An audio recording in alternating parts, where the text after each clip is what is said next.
എല്ലാവർക്കും നമസ്കാരം. ഈ സമ്മേളനത്തിൽ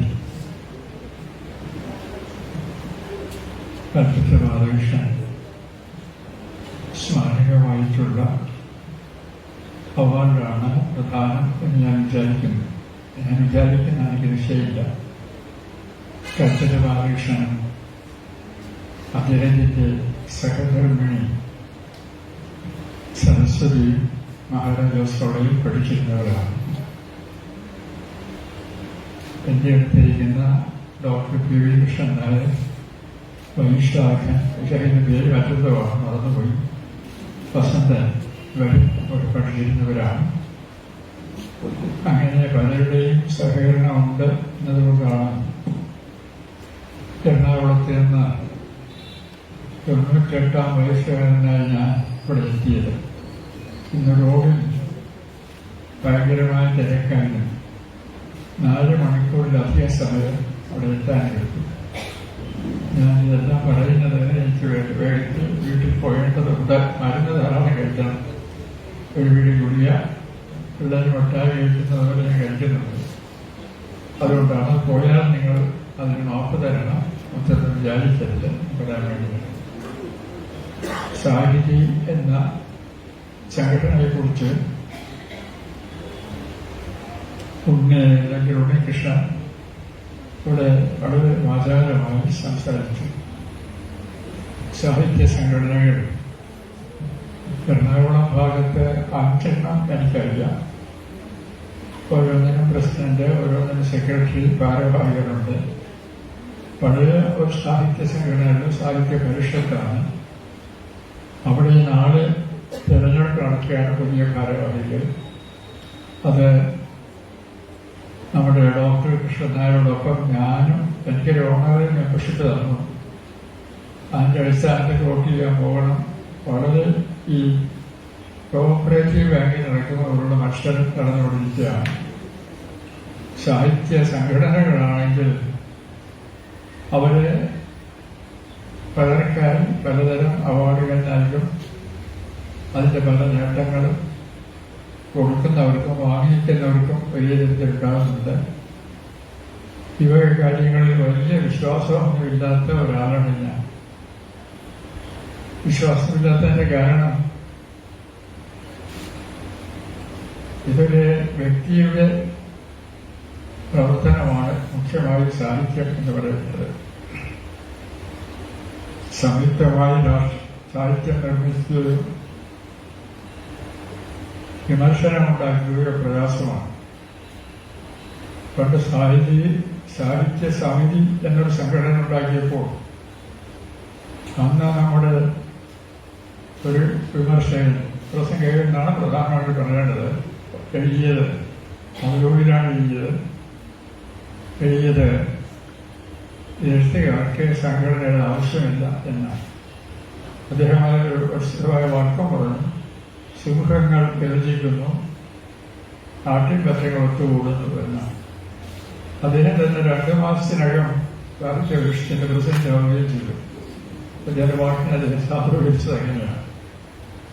സാഹിത്യ പരിഷത്തിലും കാലാകാലങ്ങളിൽ മത്സരങ്ങൾ നടക്കുന്നുണ്ട്. സാഹിത്യവുമായി ഒരു ബന്ധവുമില്ലാത്തവർ ആണ് അവർ ഏറെ ആളുകൾ.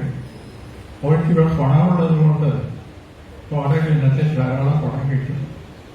അതുകൊണ്ട് അവിടെ മത്സരം കുറെ കൂടി രൂക്ഷമായി വരികയാണ് ചെയ്യുന്നത്. ഇത്ര ലക്ഷം കിട്ടുമെന്ന് എനിക്കറിയില്ല വാടക.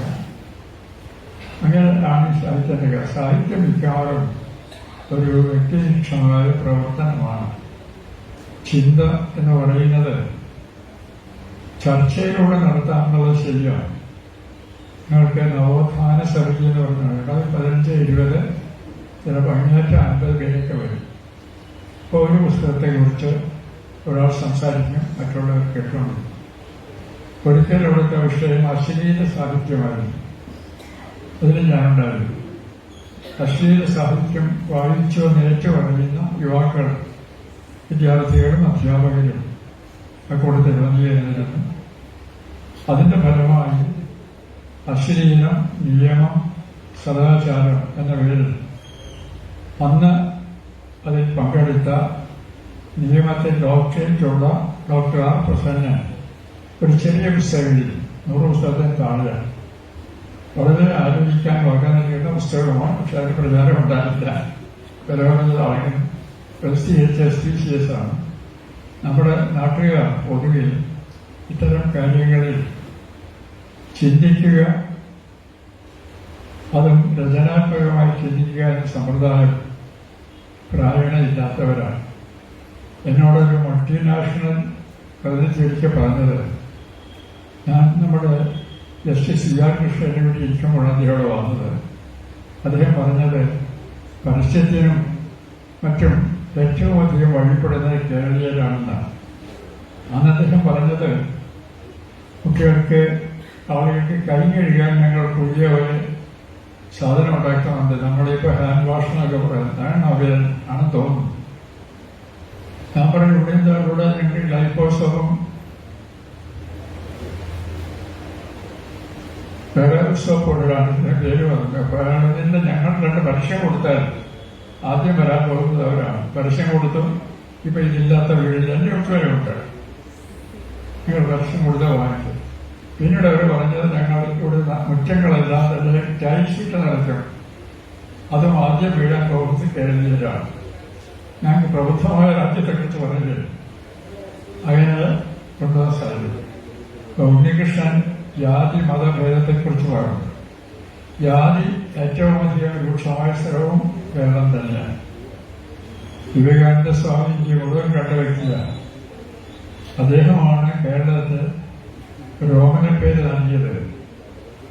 അത് ഭ്രാന്താലയം എന്നാണ്.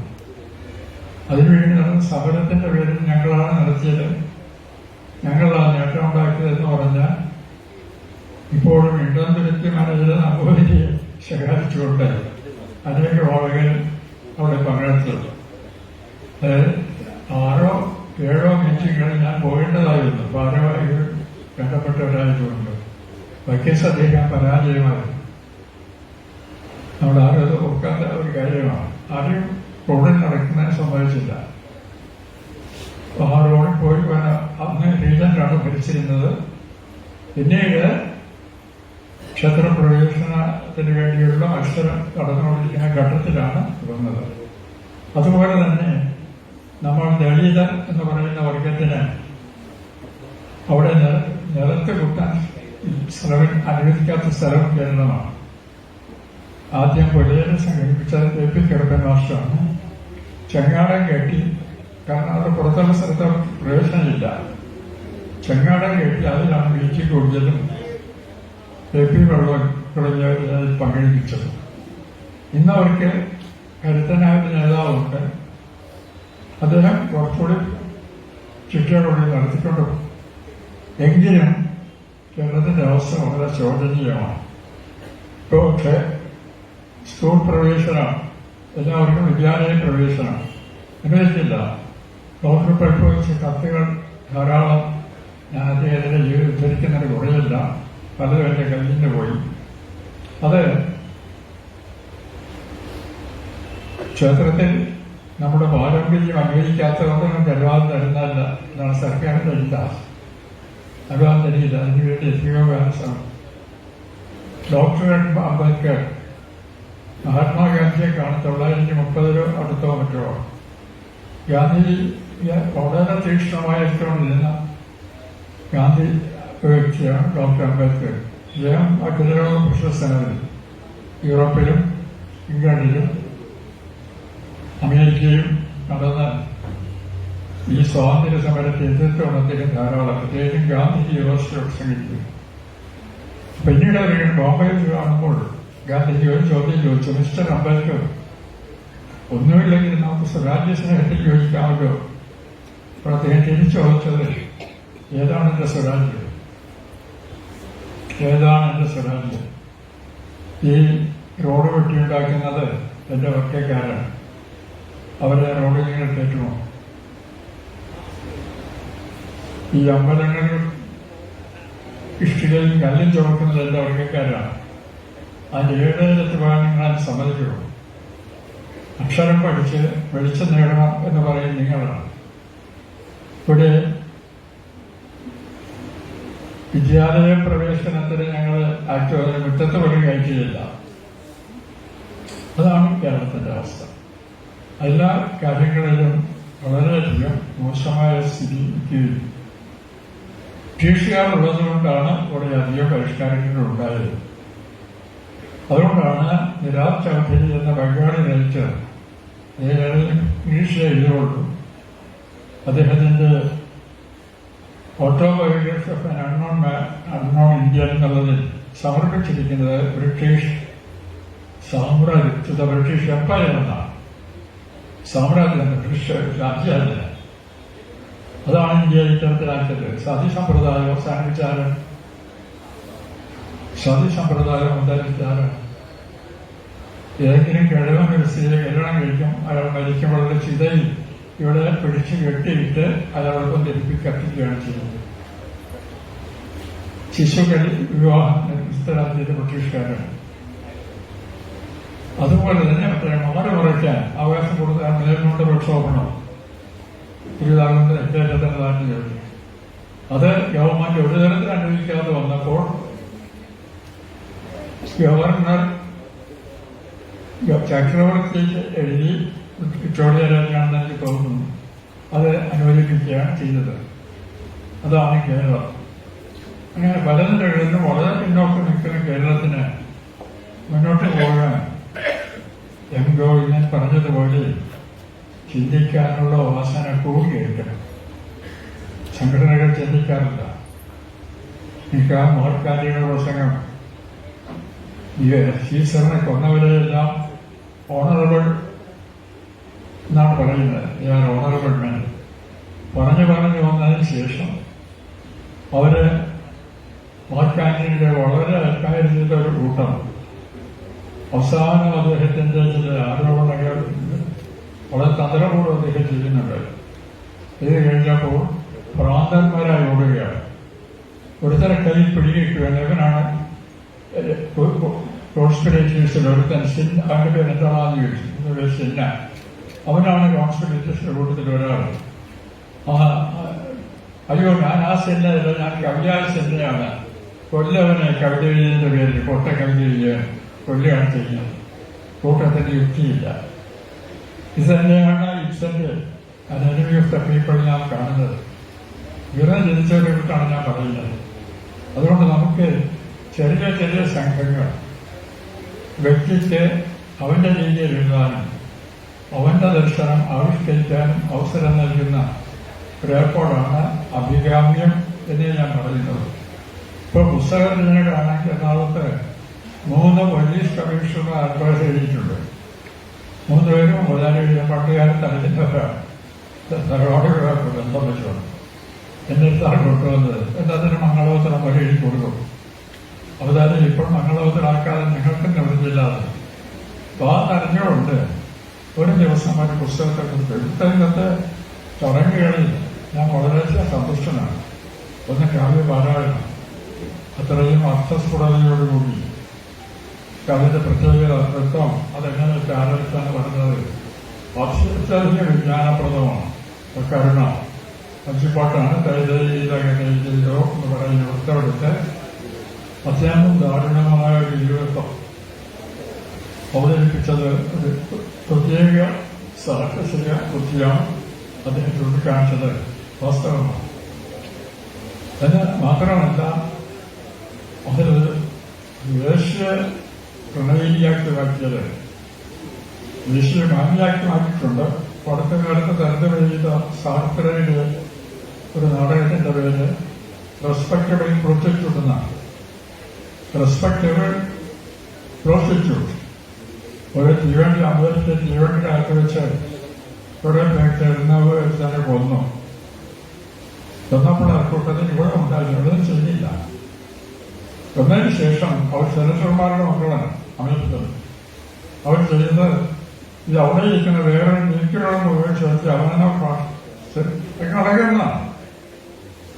പക്ഷെ പോലീസ് ചോദിക്കുമ്പോൾ സത്യം പറയാനുകൾ മാത്രമേ ഉണ്ടായുള്ളൂ. ആര് ദേശീയാധിപത്യം ശ്രമിച്ചാണ് റെസ്പെക്റ്റബിൾ പ്രോസ്റ്റിറ്റ്യൂട്ട്. അപ്പോൾ ആ തരത്തിലൊരു വീക്ഷണം പല നിലകളിൽ നാം അംഗീകരിക്കേണ്ടത് ആവശ്യമാണ്.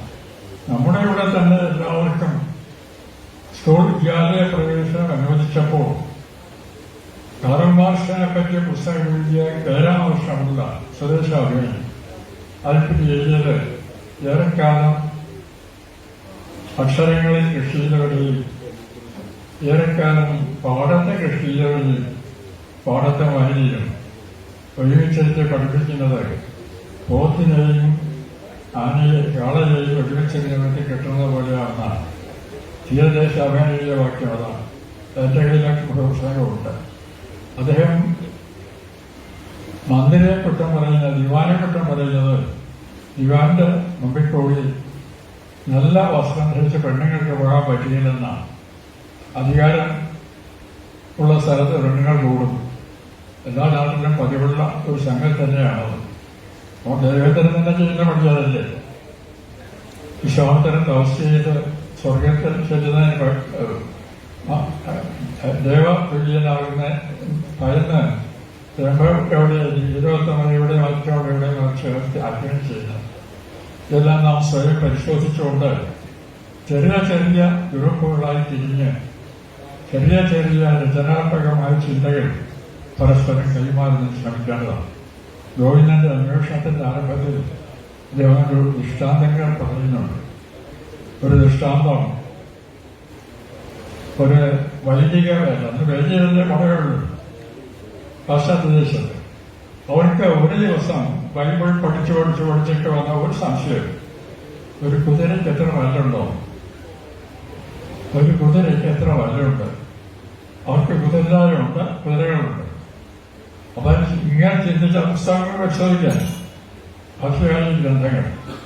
അപ്പൊ ഒരെണ്ണം യുവാവായ വൈദ്യൻ കഴിഞ്ഞിട്ട് പറഞ്ഞു, നോക്കുമ്പോൾ ഒരു കുതിരയെ വിളിച്ചാൽ പല്ലെണ്ണിയൊക്കെ പോലെ അവരെല്ലാം കൂടെ ലാഭിക്കാരി കൊള്ളരുതാത്തവൻ ഇങ്ങനെ ഞാൻ അവനെ അടിച്ച് പുറത്താക്കിയിട്ട് ഒരു പ്രമേയം പാസാക്കി.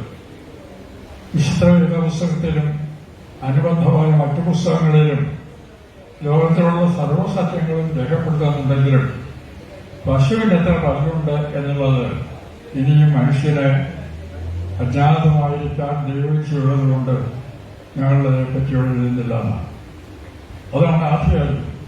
ആ തരത്തിലുള്ള ഒരു രാജ്യം നമുക്ക് നമ്മുടെ പഴയ ചില ഒരു നവോത്ഥാന ഘട്ടം എന്ന് പറയുന്ന ഘട്ടത്തിൽ വന്ന ചില ആശയങ്ങളൊക്കെ വിദ്യ കൊണ്ട് പ്രബുദ്ധരാവുക എന്ന് പറഞ്ഞത് ശ്രീനാരായണ ഗുരുവാണ്.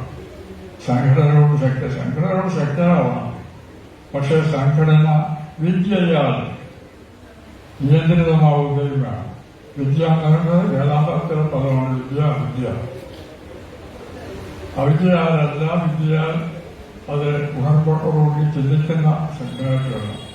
ഞാൻ ഈ നിർദ്ദേശങ്ങൾ പറയുന്ന ഉപദേശമായിട്ടല്ല, അനുഭവമായിട്ടാണ്. അനുഭവം ഉണ്ടാവുന്നുണ്ടെങ്കിൽ നമുക്ക് കേരളത്തെ ഏത് പരസ്യത്തെയും പിന്തുടരുന്ന കേരളത്തിൽ എല്ലാ പരസ്യങ്ങളും കൂടെയാണ് ആരംഭിക്കുന്നത്. അംഗീകരിക്കണം. മുറ്റത്തെല്ലാം ടൈൽസ് ഇല്ലാത്ത വീട് എന്റെ വീട്ടിൽ പറയുവാണ്. എന്റെ മക്കൾ അത് പെട്ടെന്ന് എണീക്കേണ്ടി കാലത്ത് പറയുന്നത് ഒരു അപ്രതിരോധ്യമായ പ്രേരണയായി പരസ്യങ്ങൾ വരുന്ന ഒരു സ്ഥലമാണ്. പരസ്യം അടിസ്ഥാനപരമായി കള്ളമാണ്. സത്യത്തിന് പരസ്യം ആവശ്യമില്ല. ഇതാണ് ശ്രീമാട്ടി സെനാലെ ഏറ്റവും നല്ല ശാരീരികമെന്ന് എഴുതുന്നു. അത് വേറെ വേറെ പേരുകൾ കാണുന്ന പരസ്യം മുഴുവൻ ഇതൊക്കെയാണ്. സ്ത്രീകളെ മുഴുവൻ പ്രലോഭിപ്പിച്ച് ചീത്തയാക്കി അവരെ അടിമകളാക്കുന്ന സമ്പ്രദായമാണ്. സ്വർണത്തിന് വേണ്ടിയുള്ള പരസ്യം. വസ്ത്രങ്ങൾ സാരിയെ കുറിച്ചുള്ള പരസ്യം. ഞാൻ നോക്കാറുണ്ട്. സ്ത്രീകൾ സ്വാതന്ത്ര്യത്തിന് വേണ്ടി സ്വാതന്ത്ര്യം ചെയ്യും. മറുവശത്ത് പട്ടുസാരിയും കഞ്ചിവരും ഒറ്റയ്ക്കെ ഉണ്ടല്ലോ. അവരുടെ ആത്മഹത്യയിലൊരു ചർച്ചാലോകം നടന്നു. അത് വേറെ അവരുടെ ശ്രീമാട്ടിയിൽ പെരുന്നാൾ ചെയ്യുന്ന ബീന കുന്നന്റെ പിതാവിന്റെ ക്ലാസ്മേറ്റാണ്. ബീന അദ്ദേഹത്തിന്റെ പേര് പറഞ്ഞത് തിരുവങ്കിടാണ്. തിരുവങ്കിടന്റെ വീട്ടിൽ വന്നിട്ട് ഞങ്ങളൊരു മീറ്റിങ്ങിന് വരണം. ഞാൻ പറഞ്ഞു വേറെ സ്ഥലത്ത് മീറ്റിംഗ് ഉണ്ട്, അത് ഞാൻ അത് കഴിഞ്ഞെടുത്തോളാം. അതിന്റെ അടുത്ത വർഷത്തിനുണ്ട് കാലം തന്നെ ഞാൻ റിസൈൻ ചെയ്യുന്ന റോഡിൽ. ആദ്യം കിട്ടിയ ആൾ എന്നെ പിടിച്ചുകൊണ്ട് അവിടെ പോയി. ഇത് വലിയ സജ്ജീകരണങ്ങൾ, ആളുകൾ നിറയെ എന്താ സെറ്റാണല്ലോ സാരിയെ പറ്റിയുള്ള ചർച്ച. അത് ടി വിയിൽ ധാരാളം വളരെ ഗ്ലാമറുള്ള ഒരു പെൺകുട്ടിയുണ്ട്. അതിന്റെ പേരിട്ടറിയില്ല, അത് എറണാകുളത്തെ അറിയാമെന്ന് പറയുന്നു. അതാണ് അദ്ദേഹം അതിന്റെ മറ്റേ അനൗൺസ്മെന്റ് ഒക്കെ നടത്തിക്കൊണ്ടിരിക്കുന്നത്. ഞാൻ ആരും കാണാതെ മുടയിക്കുള്ള ഓട്ടോറിക്ഷ വിളിന്റെ കെട്ടിപ്പോയി. അങ്ങനെയുള്ള ഒരു കേരളത്തിൽ ഞാൻ സ്വപ്നം കാണുന്നത് ആലോചനാശീലമുള്ളവർ, ആലോചനാശീലത്തിലൂടെ മാറ്റം വരുത്തുന്നവർ ഉണ്ടായി തീരൂ എന്നാണ്. സാഹിത്യത്തിലാണെങ്കിൽ സാഹിത്യത്തിൽ സ്ഥിരമായ ചില പ്രമേയങ്ങളുണ്ട്. അത് നമ്മൾ അറിഞ്ഞിരിക്കേണ്ടതാണ്. മാറ്റമില്ലാത്തതായി മാറ്റം മാത്രമായുള്ളതാണ് കാരൻ മാസ്റ്ററാണ്, ശരിയാണ്. പക്ഷെ സാഹിത്യത്തിൽ അദ്ദേഹം സഹോദരനെ കുറിച്ചും മറ്റും എഴുതിയിട്ടുമുണ്ട്. പക്ഷെ സാഹിത്യത്തിൽ മാറ്റമില്ലാതെ വിഭിന്നമായി കടന്നു വരുന്ന ഓരോരുത്തരും ഓരോ, ഞാൻ മരണത്തെ കാണുന്നത് കൊണ്ടല്ല എന്റെ അടുത്തിരിക്കുന്ന വൈശാഖി കാണുന്നത്, അതുപോലെ ആയിരിക്കില്ല വസന്തം കാണുന്നത്. മരണം അതിന്റെ മുഖ്യമായ പ്രളയം തന്നെയാണ്. അത് കലാകാരങ്ങളിൽ ഓരോ രൂപത്തിൽ കാരണം അത് മനുഷ്യന്റെ ഒരു ഭാഗം തന്നെയാണ്. പ്രണയമാണ്, അല്ലെങ്കിൽ സ്നേഹം. കാരികരിക ഫ്ലവർ ഉത്സാഹനം എഴുതിയിട്ടുണ്ട്. ആചാര്യ എന്ത് തന്നെയാണ് എങ്ങനെ സ്നേഹം പല രൂപത്തിൽ ആവിഷ്കൃതമാകുന്നു എന്നത്. പാപം ആണ്. എന്തുകൊണ്ട് മനുഷ്യൻ പാപം ചെയ്യുന്നു? നമ്മളെല്ലാം പാപം ചെയ്യുന്നു. പാപം ഏറെ നിൽക്കുന്നു. ഇപ്പാണെങ്കിൽ ദിവസേന 4 മകളുള്ള കുഞ്ഞിനെ നദിയിലായിട്ടുള്ള അമ്മ 3 വയസ്സുള്ള കുഞ്ഞിനെ ബലാത്സംഗം ചെയ്തുകൊള്ളുന്ന തെമ്മാടി ദിവസേന പത്രത്തിൽ കാണുന്നതാണ്. എന്റെ കാലത്ത് ഉണ്ടായിട്ടില്ല. തീവണ്ടികളില്ല. സഞ്ചാരികളെ വെടിവെച്ച് കൊള്ളുന്ന ട്വിറ്ററാണ്. എല്ലാം ഇന്നാണ് പ്രത്യക്ഷപ്പെടുന്നത്. ഞാൻ പറ്റിയും നമുക്ക് ചിന്തിക്കേണ്ടതാണ്. എന്നോട് ഈ പാപവാസന മനുഷ്യൻ ധാരാളമായിട്ടുണ്ട്. ധർമ്മയുദ്ധമാണ് കുരുക്ഷേത്രം. മാരാര് പറയുന്നത് ഓരോ അവസാനിക്കുന്നത് അശ്വത്ഥാമന്റെ കൂട്ടക്കൊലയോടുകൂടിയാണ്. വീട്ടിൽ കിടന്നുറങ്ങിയ സ്ത്രീകളും കുഞ്ഞുങ്ങളും നിരപരാധികളും വെന്ത് മരിച്ചാണ് അവസാനിക്കുന്നത്.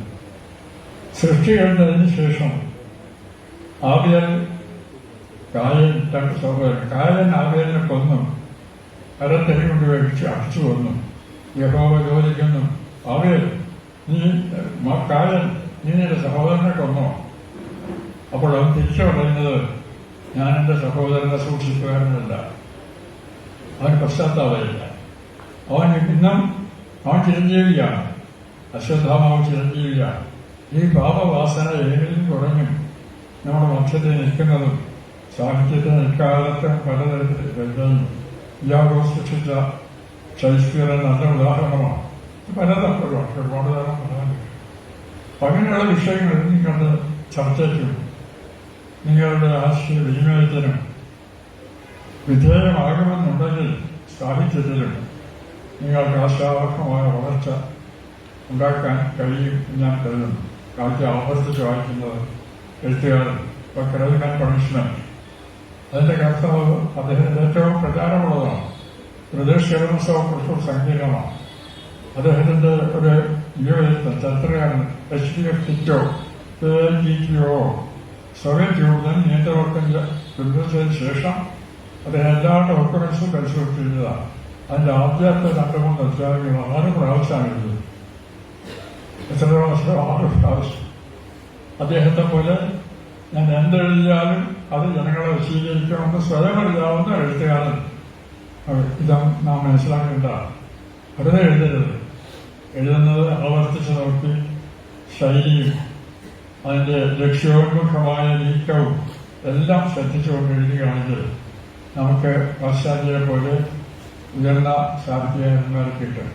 ലോക സാഹിത്യത്തിൽ തന്നെ സ്ഥാനം നേടാവുന്നതാണ്. ഇതൊക്കെയാണ് എനിക്ക് പറയാനുള്ളത്. ഇതെല്ലാം നിങ്ങളുടെ ആലോചനാവിഷയമാകട്ടെ എന്ന് മാത്രം ആശംസിച്ചുകൊണ്ട് ഞാൻ ഈ സഭയിൽ നിന്ന് അത്യന്തപൂർവ്വം